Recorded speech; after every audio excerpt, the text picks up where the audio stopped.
Hey guys, I hope you guys are doing good. It's been a while, man, since I made a video, and I've kind of forgotten how to make a video. I'm just kidding, but yeah. So yeah, today I'm making a video because some people want to know like how the lifestyle is in Canada, and they had a lot of questions regarding how you get here, how what are the things you do here, that this blah blah blah. So many questions. So I'm just gonna go through these questions right now for you guys and answer them one by one. So the first question is from a friend called Suhail. So he wanted to know how's the life in Canada, lifestyle and stuff. Is it expensive or manageable? Well, life in Canada is good, really good actually. Uh, it's a first world country, so you couldn't expect less. Everything is good, man. Like that's the whole point. That's why people leave their country and come to places like this so that they can have a better life. Is what I feel. The things that are expensive in Canada would be food, especially. Food is one thing that you feel like it's a rip-off over here, and travel. Like, oh my God, Uber. If you take a Uber for like 10 kilometers, trust me, buddy, you're gonna pay like $35 out of your pocket. And that's not right, according to me. Yeah, so these two are a scam over here.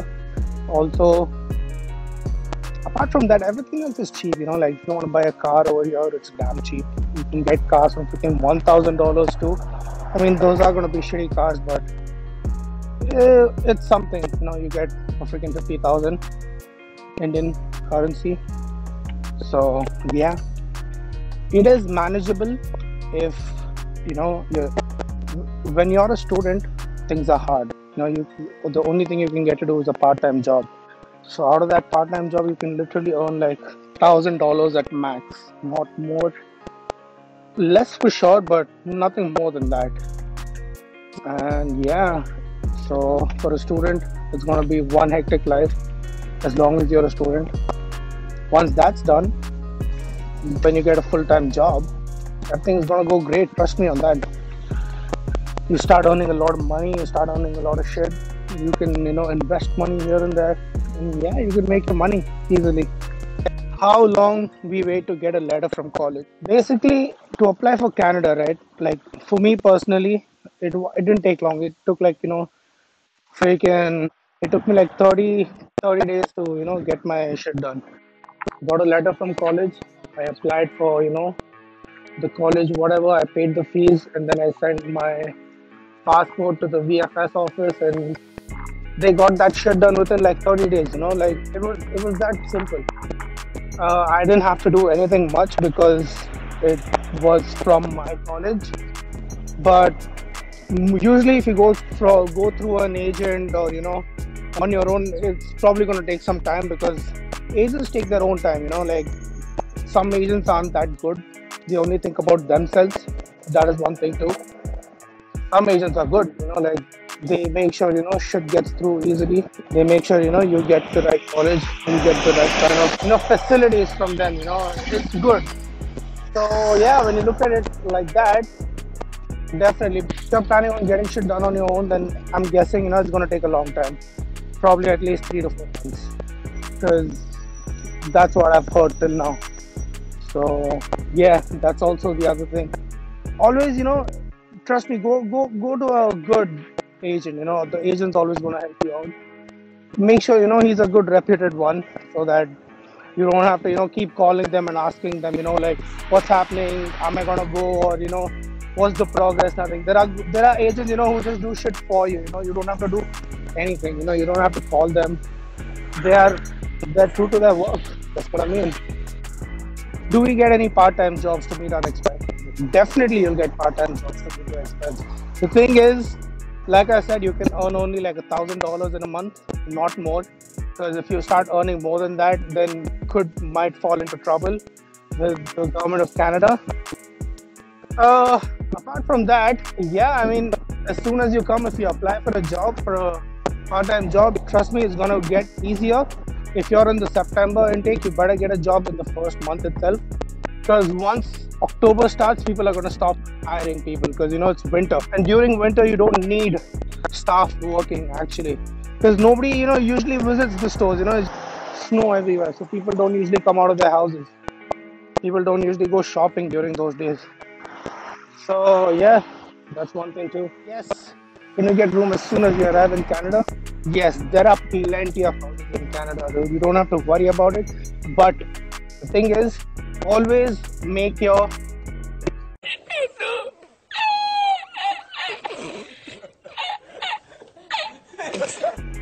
but the thing is, you guys always have to make sure that you search for houses before coming to the country, because that's what you're supposed to do. You don't come here and search for the house.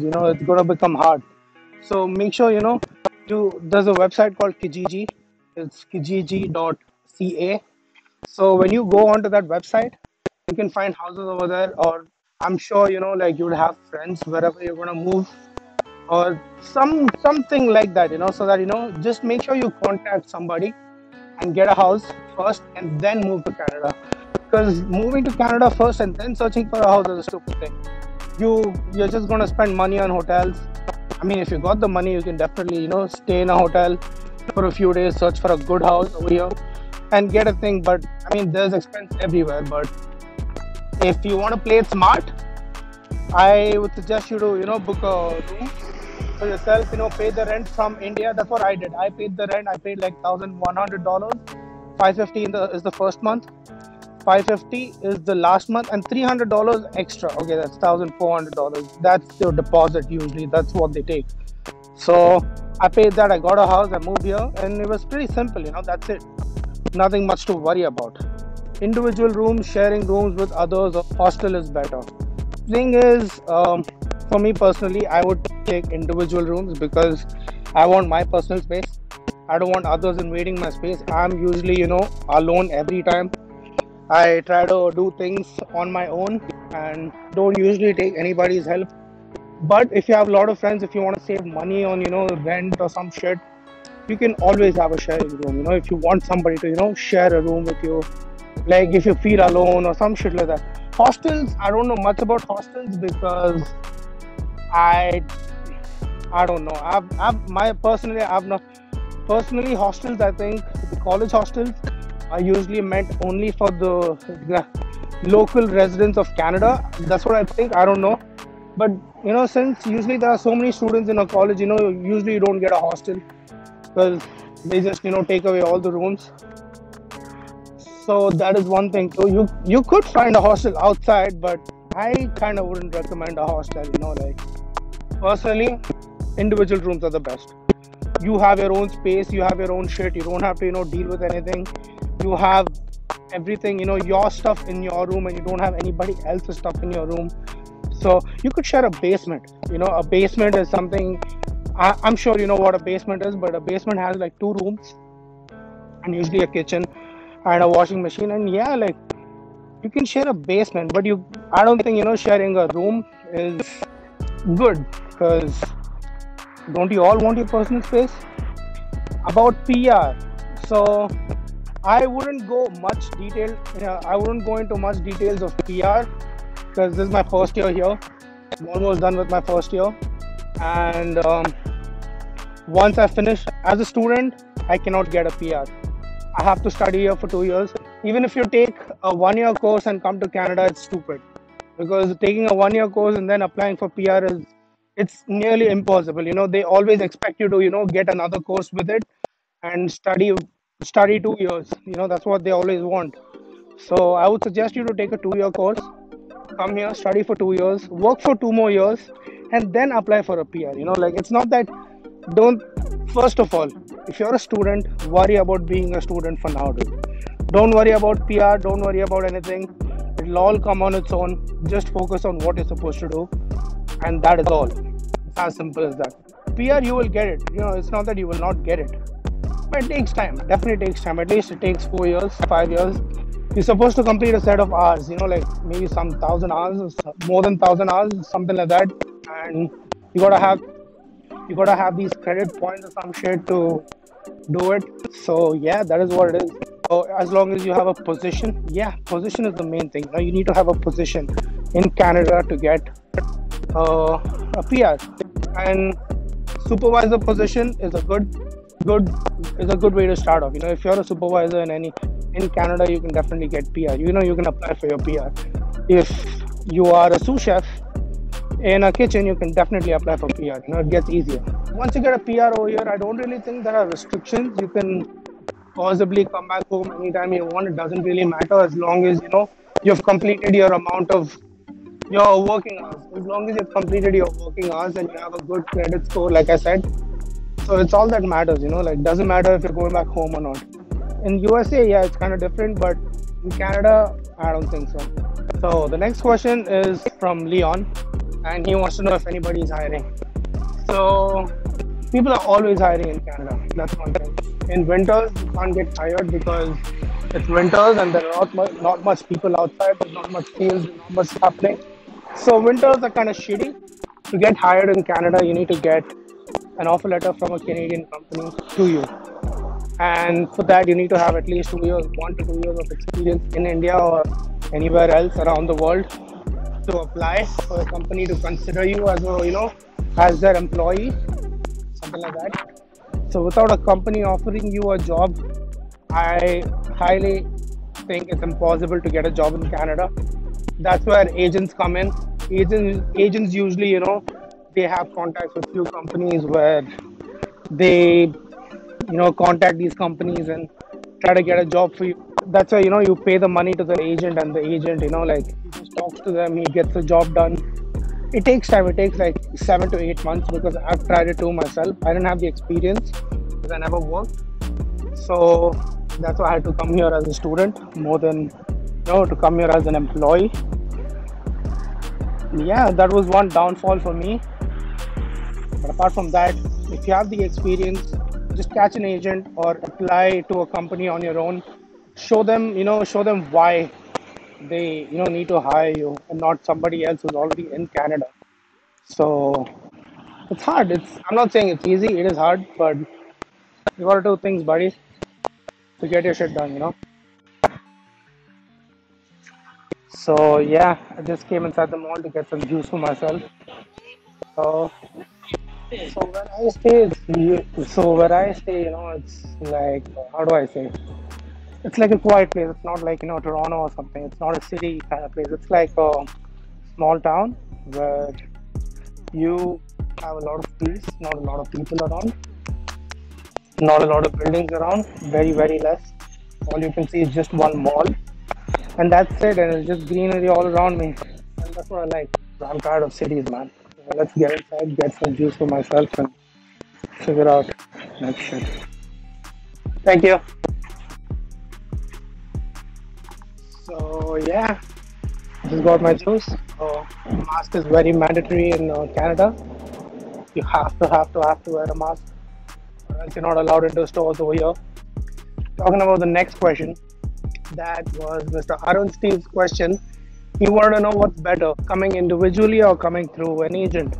Trust me, Arun, I think agent is a better option because if you come individually, like it's kind of hard, to get in contact of a company and them trying to know like who you are, what that this. It's a lot of stupidity. I mean, if you have the time in the world, you can definitely come as an individual, like you can apply individually and you can like try your luck. But the reason why people tend to appoint agents is because these agents emphasize you more than anything else. That's the whole reason. They put you in front so that the company who's hiring looks at you first and then others.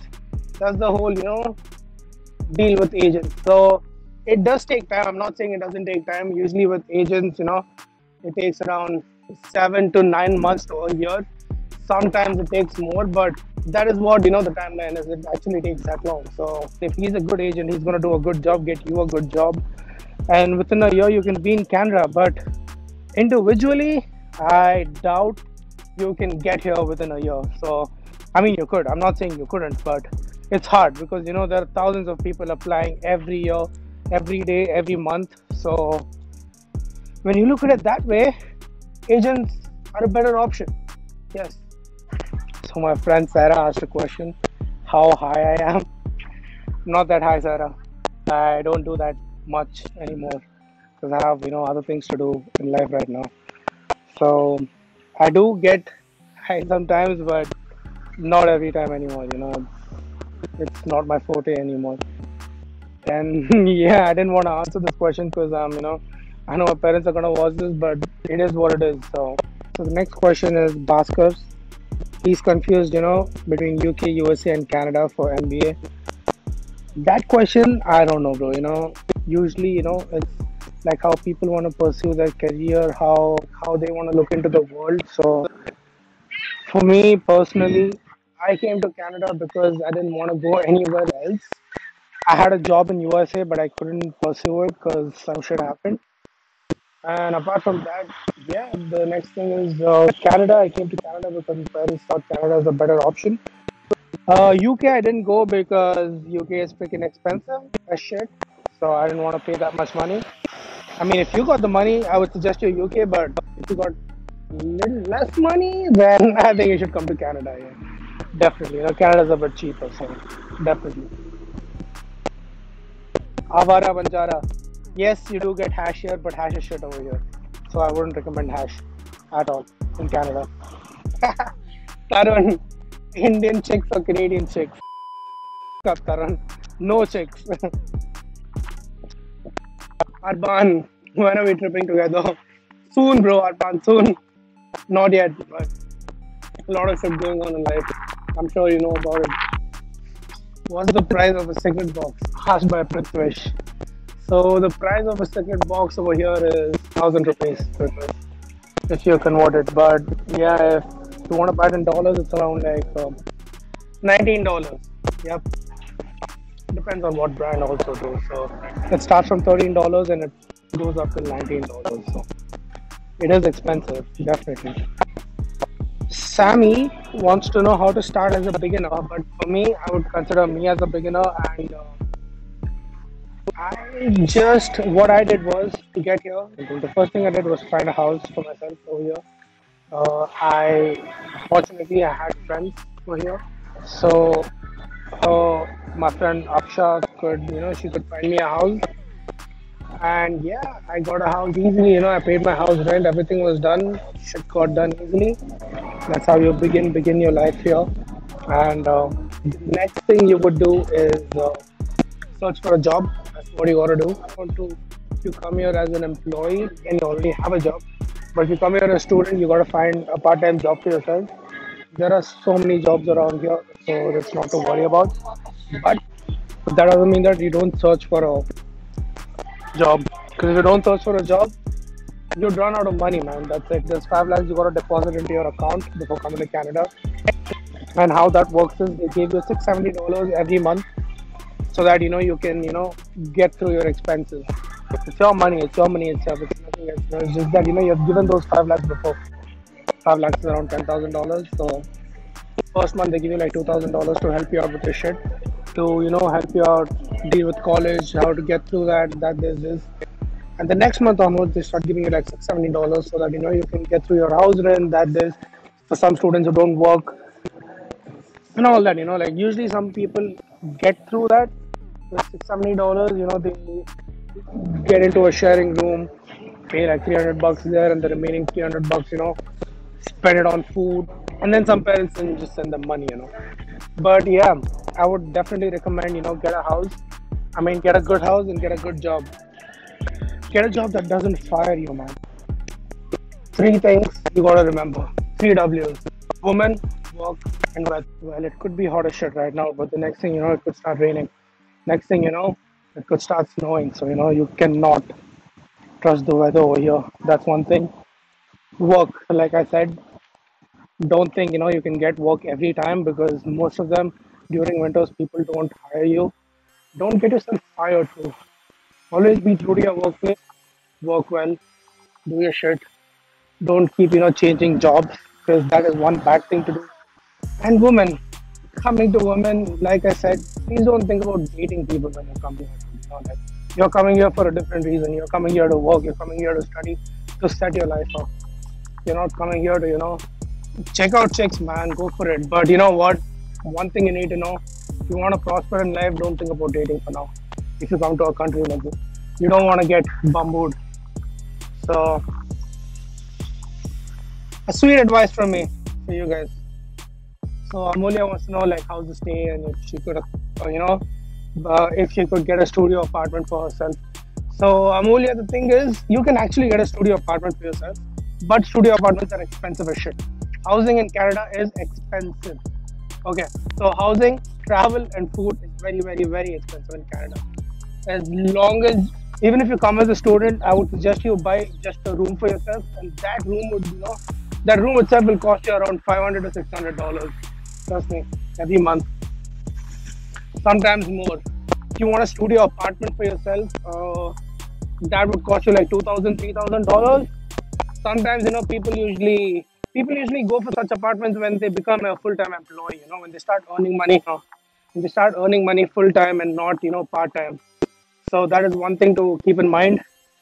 And yeah, once you become a full-time employee, you can get a studio apartment, condo, whatever shit you want. I don't know if it's worth it or not because I myself haven't got it yet. But looking at others, I think it would definitely be worth it. So yeah, one thing you should definitely give it a try. Studio apartments, pretty expensive. Yeah. And that was it, guys, for the question and answers that I was supposed to answer. I mean, I didn't get any more questions. So hope you guys are doing good. And if you guys have any more questions, you can always DM me on Facebook or Instagram and always ask me what is what. So anyways, I'm just gonna enjoy my drink and go back home, and you guys stay safe. Take care. Ciao.